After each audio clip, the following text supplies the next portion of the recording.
Kurtuluş Parkı benim de çok sevdiğim ve Ankara'nın en güzel parklarından biridir. Özellikle sonbaharda ayrı bir renk şöleni vardır ağaçlarında. Ulaşım açısından da kolay erişim sağlanan bir yerdedir.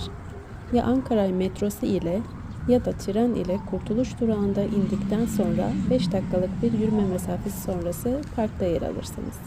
Gerçi hava güzelse Kızılay'dan yanınızda eş, dost, arkadaş, sevdiğiniz herhangi biri var ise sohbet ede ede yürüyüş de yapabilirsiniz. Özellikle öğrencilerin de uğrak yeridir burası. Ankara trafiği ve stresli hayattan uzaklaşıp yanınıza termos çay ve sevdiğiniz yiyecekleri alarak kuşlar ve ağaçların sesi eşliğinde dinlenebilirsiniz burada.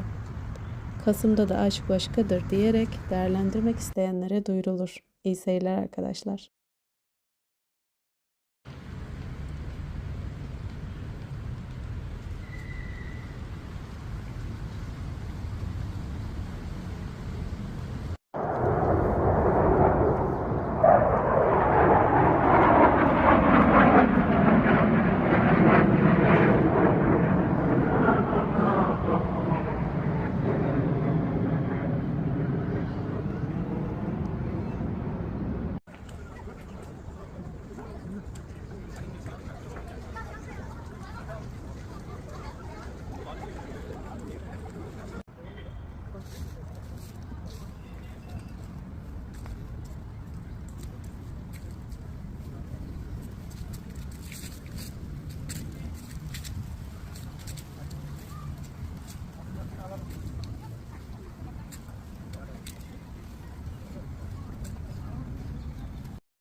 Aslında dışarıda satın alınmış.